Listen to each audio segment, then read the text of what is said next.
거란이 무려 80만이나 되는 대군을 이끌고 쳐들어왔다고 합니다. 고려가 어떻게 해야 될까요? 80만의 군대를 상대할 수는 없습니다. 그래서 고려 조정에서는 거란에게 항복을 하자, 땅을 떼주자, 이런 논의가 이루어지죠. 그런데 이 당시에 서희가 다르게 얘기를 합니다. 한번 싸워본 후에 다시 논의를 해도 늦지 않을 것이다. 좀 더 기다려보자 합니다. 그 당시에 거란은 80만 대군을 이끌고 왔으니까 고려에게 항복하라 라고 큰 소리를 치고 있었거든요. 근데 서희가 바로 화답을 주지 말고 한 번이라도 싸워보고 나서 논의를 하자 한 거죠. 이렇게 얘기한 데는 이유가 있었습니다. 그 이유는 조금 이따가 살펴볼 테고요. 서희가 거란이 원하는 게 뭔지 자신이 직접 거란의 진영에 다녀오겠다 해서 거란 진영을 찾아갑니다. 그렇게 서희와 소손영의談판이 이루어지게 되죠. 당시에 소손영이 서희에게 이렇게 얘기를 합니다. 고려는 신라를 이어서 들어선 나라인데 왜 자꾸 북쪽으로 땅을 넓히려 하느냐, 이렇게 얘기를 하자 서희가 이렇게 얘기를 하죠.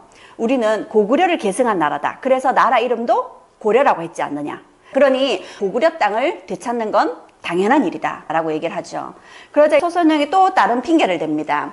고려는 왜 가까이에 있는 거란하고는 친하게 지내려 하지 않고 바다 건너 멀리 있는 송하고만 친하게 지내냐 한 거죠. 그러자 서희가 이렇게 얘기를 합니다. 그것은 거란과 친하게 지내지 않기 위해서가 아니라 중간에 여진이 막고 있기 때문이다. 그래서 여진만 제거해 준다면 우리가 거란과 통교하지 않을 이유가 없다 라고 얘기를 한 거죠.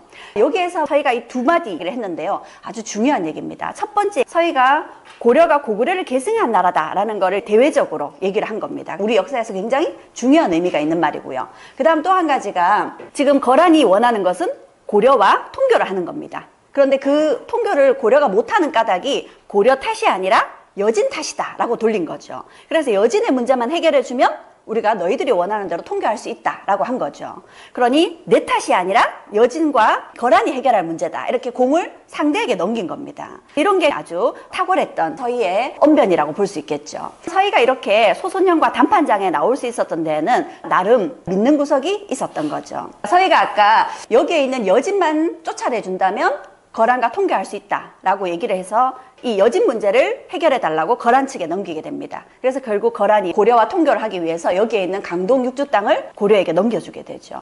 그래서 고려는 여기 이 엄청난 땅을 얻게 됩니다. 280리 정도가 된다고 하거든요. 이렇게 땅을 얻어온 거죠. 원래 거란이 쳐들어온다 했을 때 고려 조정에서는 어떤 논의가 있었죠? 땅을 떼주자 그랬습니다. 그런데 오히려 서희는 땅을 얻어온 거죠. 싸우지도 않고요. 정말 이것이 외교다 할 정도로 외교의 진수를 보여준 일입니다. 그런데 이게 정말 서희의 말로만 가능했던 일일까요?